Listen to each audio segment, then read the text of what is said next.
பிரதமர் மோடியை சந்தித்த சிஎம் விஜய் இந்த சந்திப்பின் மூலம் தமிழ்நாட்டுக்கு ஏதாவது நல்லது நடக்குமா நடக்காதா? அடுத்தடுத்து விஜய் யாரெல்லாம் சந்திக்க போறாரு? இதெல்லாம் பத்தி தான் ஃபுல் டீட்டெயில்டா நம்ம இந்த வீடியோல பார்க்க போறோம். நான் ஜிசோனா. இந்த வீடியோக்குள்ள போறதுக்கு முன்னாடி இந்த வீடியோ பத்தின கருத்து ஏதாவது உங்களுக்கு இருந்துச்சுன்னா தாராளமா கமெண்ட்ல சொல்லுங்க. ஏன்னா உங்களுடைய கமெண்ட்டை பார்த்துட்டு தான் நாங்கள் நெக்ஸ்ட் வீடியோ இன்னும் பெஸ்டா எடுக்கிறதுக்கு ரொம்பவே யூஸ்ஃபுல்லா இருக்கும். வாங்க வீடியோக்குள்ள போய் பார்த்து தெரிஞ்சுக்கலாம். சிஎம் விஜய் பிரதமர் மோடியை சந்திக்கிறதுக்காக டெல்லிக்கு கிளம்புனாங்க. காலையில் அவங்க வீட்டில் இருந்து 10 மணி போல் என்ன பண்ணுறாங்க அப்படின்னு பார்த்தீங்கன்னா ஏர்போர்ட்டுக்கு போகிறாங்க. ஏர்போர்ட்டில் இருந்து என்ன பண்ணுறாங்க, டெல்லிக்கு போய் இறங்குறாங்க. சரியா? டெல்லியில இருந்து டைரெக்டாக எங்கே போகிறாங்க அப்படின்னு பார்த்தீங்கன்னா, ஏர்போர்ட்டில் இறங்கியிருப்பாங்களா, அதுக்கப்புறம் எங்கே போகிறாங்க அப்படின்னு பார்த்தீங்கன்னா டெல்லியில் உள்ள தமிழ்நாடு அரசு இல்லத்துக்கு போகிறாங்க. அங்கே போனதுக்கப்புறம் டெல்லி காவல்துறை அதிகாரிகள் எல்லாரும் என்ன பண்ணுறாங்கன்னா இவங்களுக்கு வந்து மரியாதை செலுத்துகிறாங்க. அதுக்கப்புறம் விஜய் அவர்கள் வந்து பிரதமர் மோடியை சந்திக்கிறதுக்காக எல்லாமே ரெடி ஆகிட்டு ஈவினிங், அதாவது சாயங்காலம் 4:30 மணிக்கு எங்கே போகிறாங்க அப்படின்னு பார்த்தீங்கன்னா பிரதமர் மோடியை சந்திக்கிறதுக்கு போகிறாங்க. எங்கே அப்படின்னு பார்த்தீங்கன்னா பிரதமரின் புதிதாக அலுவலமான சோவா தீத் அலுவலகத்துக்கு போய் சந்திக்கிறாங்க. அங்கே போனதுக்கு பிறகு ஒரு பொக்கே கொடுக்குறாங்க, சால்வே போட்டாங்க. அப்புறம் பிரதமர் அவங்கள்ட்ட வந்து சிரித்து பேசிக்கிட்டு விஜய் அவர்கள் வந்து இவங்களுடைய கோரிக்கைன்னு சொல்லிட்டு ஒரு சில கோரிக்கைகள் வச்சுருப்பாங்களா, அதை வந்து மனு மூலமாக பிரதமர்கிட்ட கொடுக்குறாங்க. இந்த கோரிக்கையை நீங்கள் நிறைவேற்றணும் அப்படிங்கிறது மாதிரி. அப்படி என்னென்ன கோரிக்கைகள் அந்த மனுவில் வச்சுருந்தாங்க அப்படின்னு நம்ம பார்த்தோன்னா, இந்த சம்பவம் வந்து ரொம்பவே சர்ச்சை கிளப்பிச்சு அப்படிங்கிற மாதிரி தான் சொல்லி ஆகணும். ஏன் அப்படின்னு பார்த்தீங்கன்னா, தமிழக வெற்றி கழகம் எந்த ஒரு நிகழ்ச்சியாக எடுத்துக்கிட்டாலும் சரி, ஃபஸ்ட்டு தேசிய கீதம் பாடுறாங்க, லாஸ்ட்டில் தான் வந்து தமிழ்த்தாய் வாழ்த்து பாடுறாங்க. சரியா? அது என்ன ஆகுச்சு அப்படின்னு பார்த்தீங்கன்னா, பெரிய பெரிய நிறைய அரசியல்வாதி, எதிர்க்கட்சி தலைவர்கள் எல்லாருமே வந்து கண்டனம் தெரிவிக்க ஆரம்பித்தாங்க. இதை வச்சே ஒரு அரசியலாக வந்து பேசினாங்க. ஏன் அப்படின்னு பார்த்தீங்கன்னா, அவங்களுடைய ஆட்சி காலத்தில் வந்து ஃபஸ்ட்டு என்ன பாடினாங்க அப்படின்னு பார்த்தீங்கன்னா, தமிழ்த்தாய் வாழ்த்து தான் பாடினாங்க. 2வது கடைசியாட்டு தான் தேசிய கீதம் வந்து பாடினாங்க. சரியா? இப்போ ரூல்ஸ் படி தான் யார் பாடுறாங்க அப்படின்னு பார்த்தீங்கன்னா, தமிழக வெற்றி கழகம் எந்த ஒரு நிகழ்ச்சி எடுத்துக்கிட்டாலும் சரி, ரூல்ஸ் படி தான் இதை வந்து பாடிட்டு வராங்க. இது வந்து மக்கள் மத்தியிலையும் சரி, பெரிய பெரிய அரசியல் சார்ந்த விஷயங்களும் சரி, இது வந்து பெரிய சர்ச்சைக்குறியா மாறி இருக்கு. அதனால விஜய் அவர்கள் என்ன ஒரு கோரிக்கையாக முக்கியமாக வச்சுருக்காங்க அப்படின்னு பார்த்தீங்கன்னா, இந்த தமிழ்த்தாய் வாழ்த்து பாடலை தமிழ்நாட்டின் மாநில பாடலாக அறிவிக்கணும். அறிவிச்சது மட்டும் இல்லாமல் மாநிலத்தில் உள்ள அரசு அலுவலகங்கள், கல்வி நிறுவனங்கள், இந்த மாதிரி எல்லா விஷயங்கள்லையும் முதல்ல வந்து தமிழ்த்தாய் வாழ்த்தை வந்து பாடணும் அப்படிங்கிற மாதிரி அவருடைய முக்கிய குறிக்கோளாக தான் இருக்குது. அதனால தான் இந்த மனுவில் என்ன பண்ணியிருக்காங்க அப்படின்னு பார்த்தீங்கன்னா, இந்த கோரிக்கையை வந்து கேட்டிருக்காங்க. சரியா? அடுத்ததாக என்ன கோரிக்கை வச்சுருக்காங்க அப்படின்னு பார்த்தீங்கன்னா, மேற்பட்ட நடுத்தர போர் விமானம் ஏஎம்சிஏ வடிவமைப்பு மற்றும் மேம்பாட்டு மையம் மற்றும் வான்வழி அமைப்பு மையம் சிஏபிஎஸ் ஆகியவற்றை தமிழ்நாட்டில் அமைப்பது குறித்து கடந்த சில ஆண்டுகளாக பாதுகாப்பு ஆராய்ச்சி மற்றும் மேம்பாட்டு நிறுவனத்துடன் DRDO ஆலோசனைகள் நடத்தப்பட்டு வருகின்ற நிலையில் வான்வழி அமைப்பு மையத்தினை சிஏபிஎஸ் தமிழ்நாட்டில் அமைக்குமாறு மாண்புமிகு தமிழ்நாடு முதலமைச்சர் அவர்கள் கேட்டுக்கொண்டாங்க. இது வந்து நமக்கு வந்து ஒரு நல்ல பெனிஃபிட் தான். இந்த மாதிரி விஷயங்களில் வந்து சீக்கிரமாக நம்ம தமிழ்நாட்டிலையும் வந்து நடந்துச்சு அப்படின்னு பார்த்தீங்கன்னா நமக்கு ரொம்பவே யூஸ்ஃபுல்லாக இருக்கும். அதனால தான் இந்த கோரிக்கைகளும் வச்சுருக்காங்க போர் விமானங்கள் குறித்து. சரியா? அடுத்ததாட்டு காவேரி ஆற்றின் குறுக்கே மேகதாது அணை திட்டத்திற்கான பூமி பூஜை நடந்துள்ளதாக மாண்புமிகு கர்நாடக மாநில துணை முதலமைச்சர் அவர்கள் அறிவிப்பது காவேரி நடுவர் மன்றத்தின் CWD இறுதி தீர்ப்பிற்கு மாண்பமை உச்சநீதிமன்ற தீர்ப்பிற்கும் முற்றிலும் முரணானது என்றும், இந்த அறிவிப்பு தமிழ்நாட்டு விவசாயிகளிடையே பெரும் கவலையாக ஏற்படுத்தியுள்ளது என்றும் மாண்புமிகு இந்திய பிரதமர் அவர்கள் தமிழ்நாட்டு, கேரளா மற்றும் புதுச்சேரி ஆகிய இணை ஆற்றுப்படுகை மாநிலங்களின் ஒப்புதல் இல்லாமல் மேற்காணும் திட்டத்தினையே அனுமதிக்க கூடாது என ஜல் சக்தி அமைப்பதற்கு மத்திய நீர்வள ஆணையத்திற்கு அறிவுறுத்துமாறு மாண்புமிகு தமிழ்நாடு முதலமைச்சர் அவர்கள் கேட்டுக்கொண்டார். என்ன அப்படின்னு பார்த்தீங்கன்னா, அதாவது காவிரி ஆற்றின் குறுக்கே மேகதாது அணை திட்டத்திற்காக பூமி பூஜை வந்து நடத்தப்பட்டதாக மாண்புமிகு கர்நாடக மாநில துணை முதலமைச்சர் அவர்கள் அறிவிச்சிருக்காங்க. சரியா? அறிவிச்சதுல இருந்தா ரொம்ப சர்ச்சை.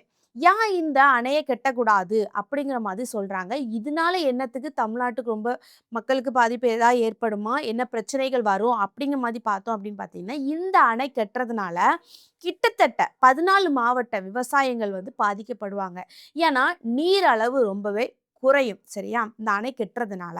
அடுத்ததாட்டு என்ன ஆகும் அப்படின்னு பார்த்தீங்கன்னா, 5,00,00,000 மக்கள் அவங்களுக்கு குடிநீர் வந்து கிடைக்காம ரொம்பவே கஷ்டப்படுவாங்க. ஆல்ரெடி நெறைய பேர் குடிநீர் இல்லாம கஷ்டப்பட்டுட்டு இருக்காங்க. இந்த நீர நம்பி இருக்கிறவங்க தண்ணி பற்றாக்குறை ஏற்படும்போது, இந்த அணை கட்டும்போது தண்ணி கண்டிப்பா பற்றாக்குறை ஏற்படும். அதனால இந்த மாதிரி குடிநீர் வந்து தட்டுப்பாடு அதிகமா ஏற்படும். சரியா? முக்கியமா இதனால தான் இந்த காவேரி மேகதாது வந்து அணைய கட்டக்கூடாது அப்படிங்கிற மாதிரி எல்லாருமே எதிர்ப்பு தெரிவிச்சுட்டு வராங்க.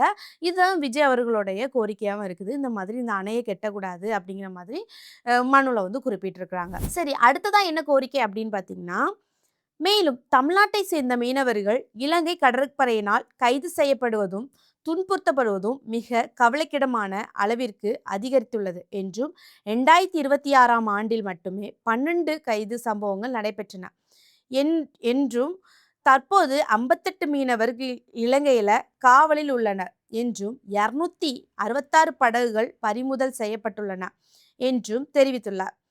மீனவர்களையும் அவர்களது படகுகளையும் உடனடியாக விடுவிக்க இலங்கை அரசை இந்திய அரசு வலியுறுத்த வேண்டும் என்றும் மாண்புமிகு தமிழ்நாடு முதலமைச்சர் அவர்கள் மாண்புமிகு இந்திய பிரதமர் அவர்களிடம் கேட்டுக்கொண்டார். அதாவது எல்லாத்துக்குமே தெரிஞ்ச விஷயம் அப்படின்னா, இலங்கை கடற்கரையினரால் தமிழக மீனவர்கள் வந்து சிறையில் அடைக்கப்படுறாங்க.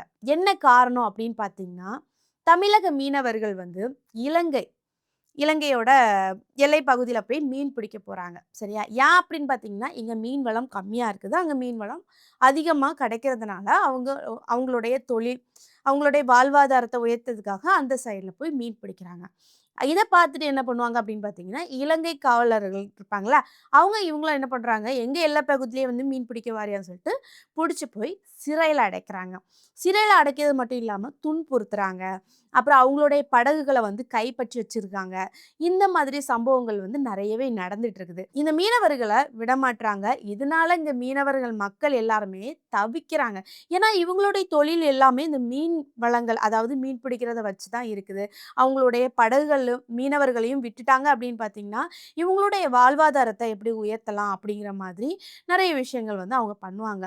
அதுக்காக தான் தமிழக முதலமைச்சர் என்ன பண்றாங்க அப்படின்னு பார்த்தீங்கன்னா, பிரதமர் நரேந்திர மோடி அவர்கள்ட்ட இந்த மாதிரி மனு குடுத்துருக்காங்க. நீங்க வந்து பேசுங்க. பேசி இந்த மீனவர்கள வந்து விடுவிக்க சொல்லுங்க. 58 மீனவர்களையும் அது மட்டும் இல்லாம 266 படகுகள கைப்பற்றிருக்காங்க. எல்லாமே ரிட்டர்ன் குடுக்க சொல்லுங்க. இந்த மாதிரி துன்புறுத்தல் நடந்துட்டு இருக்குது அப்படிங்கிற மாதிரி இந்த மனுல யார் குறிப்பிட்டிருக்காங்க அப்படின்னு பார்த்தீங்கன்னா, தமிழக முதலமைச்சர் விஜய் அவர்கள் வந்து இந்த மனுல அவங்களுடைய கோரிக்கையா வச்சிருக்காங்க. இப்போ இந்த மாதிரி கோரிக்கைகள்லாம் வச்சிருக்காங்கல்ல விஜய் அவர்கள். இப்ப என்ன பொறுத்தவரைக்கும் என்ன அப்படின்னு பார்த்தீங்கன்னா, இந்த மாதிரி விஷயங்கள்ல இந்த கோரிக்கையா வச்சது எல்லாமே நடந்துச்சு அப்படின்னு பார்த்தீங்கன்னா, ரொம்பவே ஹாப்பி. நம்ம இல்ல மக்கள் எல்லாருமே ஹாப்பி அப்படிங்கிற மாரி தான் சொல்லி ஆகணும். இன்னொன்னு இந்த தமிழ் தாய் வாழ்த்து முதல்ல வந்து பாடணும் அப்படிங்கிற மாரி சொல்லியிருக்காங்களா, அது நிறைவேற்றினாலும் இந்த சர்ச்சைகள் நீங்கும்.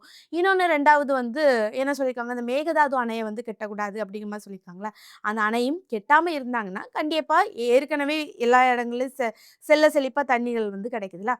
அதே மாதிரி மறுபடியும் வந்து நெறைய செழிப்பா வந்து தண்ணீகள் கிடைக்கும். இதனால விவசாய நிலங்கள் வந்து அதிகமா விவசாயிகள் வந்து அதிகமா பயிரிடுவாங்க. இந்த மாதிரி சம்பவங்கள்ல ஈடுபடுவாங்க. சரியா?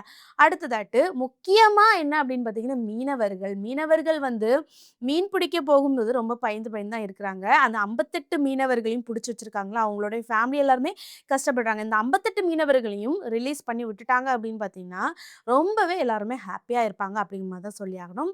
இவங்களுடைய மனுல இந்த கோரிக்கைய வந்து குடுத்தது எல்லாத்துக்குமே என்ன பொறுத்தவரைக்கும் ரொம்ப வந்து 100% ஒரு சூப்பரான விஷயத்த தான் விஜய் அவர்கள் வந்து பிரதமர் மோடிய சந்திச்சு இந்த மனுல குறிப்பிட்டிருக்காங்க அப்படிங்கிற மாரி தான் சொல்லி ஆவேன். விஜய் அவர்கள் பிரதமர் மோடியை சந்திச்ச பிறகு 2வது இப்ப யார சந்திச்சாங்க அப்படின்னு பார்த்தீங்கன்னா, நிதியமைச்சர் திருமதி நிர்மலா சீதாராம் அவங்கள போயி அவங்களுடைய அலுவலகத்துல போய் சந்திச்சிருக்காங்க. சந்திச்சது மட்டும் இல்லாம, பொக்கே குடுத்துருக்காங்க. அப்புறம் அவங்க சில விஷயங்கள பேசியிருக்காங்க. மனு குடுத்துருக்காங்க. அந்த மனுல என்ன சொல்லியிருந்தாங்க, அதுல என்ன குறிப்பிட்டிருக்காங்க அப்படிங்கிற மாரி பார்ப்போம்.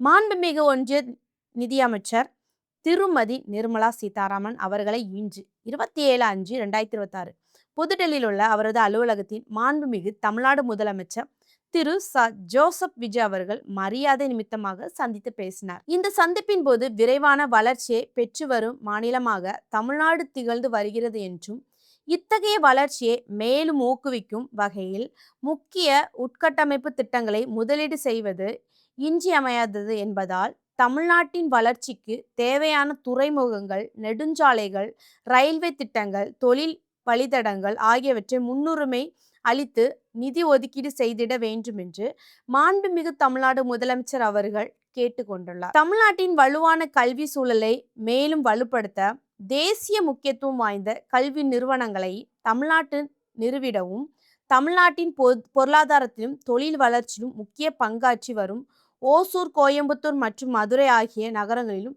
பொது போக்குவரத்தினை மேம்படுத்திட தேவையான மெட்ரோ ரயில் திட்டங்களை செயல்படுத்துவதற்கு தேவையான நிதி ஒதுக்கீடு செய்திடுமாறு மாண்புமிகு ஒன்றிய நிதியமைச்சர் அவர்களை மாண்புமிகு தமிழ்நாடு முதலமைச்சர் அவர்கள் கேட்டுக்கொண்டார். இந்த மாதிரி தேவையான விஷயங்களுக்கு நிதி அதிகமாக தரணுக்காக இவங்க இந்த மாதிரி மனு மூலமாக சொல்லியிருக்காங்க. இதில் ரயில்வே, அதாவது 2ஆம் கட்டமாட்டு இந்த மெட்ரோ ரயில்வே திட்டங்களை சீக்கிரமாக முடிக்கணும் அப்படிங்கிற மாதிரி ஒரு விஷயத்தில் தமிழக முதலமைச்சர் விஜய் அவர்கள் முடிவெடுத்திருக்காங்க. ஏன் அப்படின்னு பார்த்தீங்கன்னா, சென்னை சில வழித்தடங்களில் நிறைய டிராஃபிக் ஜாம் அதிகமாக இருக்குது. இது அவ்வளோத்தையும் குறைக்கிறதுக்காக இந்த மெட்ரோ ரயில் ஓப்பன் பண்ணோம் அப்படின்னு பார்த்தீங்கன்னா, இந்த டிராஃபிக் ஜாம் அதெல்லாம் ரொம்பவே குறைக்கலாம். சரி, அதுக்காக இந்த நிதி அதிகமாக கொஞ்சம் தந்தாங்க அப்படின்னு பார்த்தீங்கன்னா, அதனுடைய இந்த பணிகள் அதிகமாக வேகமாக தொடங்கலாம். சரியா, அதுக்காக இந்த திட்டத்துக்கு அவங்க பேசியிருக்காங்க. அப்புறம் தேவையான துறைமுகங்கள் கொண்டு வரதுக்காகவும் இந்த நிதி அதிகமாக கேட்டிருக்காங்க. ஏன்னா சீக்கிரமாக நிதி கொடுத்தா தானே அவங்க கொண்டு வர முடியும். அதுக்கப்புறம் நெடுஞ்சாலைகள், நெடுஞ்சாலைகள் ஏற்கனவே நிறைய இடங்கள்ல நிதி இல்லாமல் அப்படியே பாதியில் விடப்படுது. இதை முடிக்கிறதுக்காக நிதி கொஞ்சம் அதிகமாக தேவைப்படுறதுனால நிதி கொடுக்கும்போது சீக்கிரமாக இவங்களோட ஆட்சியில் மொத்தமாக முடிக்கிறதுக்காக இன்னைக்கு நிர்மலா சீதாராமன் கிட்ட பேசி இந்த மாதிரி மனு மூலமாக அவங்களுடைய கோரிக்கைகளை வெளியே வச்சிருக்காங்க முதலமைச்சர் விஜய் அவர்கள். சிஎம் விஜய் அவர்கள் இதுவரைக்கும் பிரதமர் நரேந்திர மோடி, நிதியமைச்சர் நிர்மலா சீதாராமன் அவங்கள சந்திச்சிருக்காங்க. இனி யாரெல்லாம் சந்திக்க இருக்கிறாங்க அப்படின்னு பார்த்தீங்கன்னா, உள்துறை அமைச்சர் அமித்ஷா அவங்களையும் சந்திக்கிறாங்க. அடுத்ததாட்டு உபதேசியர் சிபி ராதாகிருஷ்ணன் அவங்களையும் சந்திக்க இருக்கிறாங்க. அடுத்தது காங்கிரஸ் தலைவர் ராகுல் காந்தி, சோனியா காந்தி இவங்களையும் சந்திக்க போகிறதாட்டு சில சோசியல் மீடியாக்கள் பெரிய பெரிய நியூஸ் சேனல்கள் சொல்லிட்டு இருக்காங்க. பட் இருந்தாலும் ஏற்கனவே அவங்க 2 நாள் டெல்லியில் 2 நாள் பயணம் அப்படிங்கிற மாதிரி முடிவோடு தான் டெல்லிக்கு வந்திருக்காங்க. இனி யார் யாரெல்லாம் சந்திக்கிறாங்க அப்படிங்கிற மாதிரி நம்ம தெளிவாக வெயிட் பண்ணி தான் பார்க்கணும். சந்தித்து என்ன தான் பேசுகிறாங்க அப்படிங்கிற மாதிரி வெயிட் பண்ணி பார்ப்போம். சரி, இந்த வீடியோ பார்க்குற நீங்கள் சிஎம் விஜய் அவர்கள் பிரதமர் நரேந்திர மோடி அவர்கள்ட்ட இந்த மாதிரி கோரிக்கைகள் வச்சிருக்காங்க. அது மட்டும் இல்லாம நிதியமைச்சர் சீதாராமன் கிட்டையும் நீங்க நிதி எங்களுக்கு அதிகமா தேவை தாங்க அப்படிங்கிற மாதிரி அவங்களுடைய கோரிக்கை வச்சிருக்காங்களே, இதை பத்தி நீங்க என்ன நினைக்கிறீங்க? சிஎம் விஜய் அவர்களோட இந்த மாதிரி மனு குறித்தும் நீங்க என்ன நினைக்கிறீங்க? உங்களுடைய கருத்தை கமெண்ட்ல சொல்லிட்டு போங்க. நெக்ஸ்ட் ஒரு இன்ட்ரெஸ்டான வீடியோல சந்திக்கிறேன். பாய்.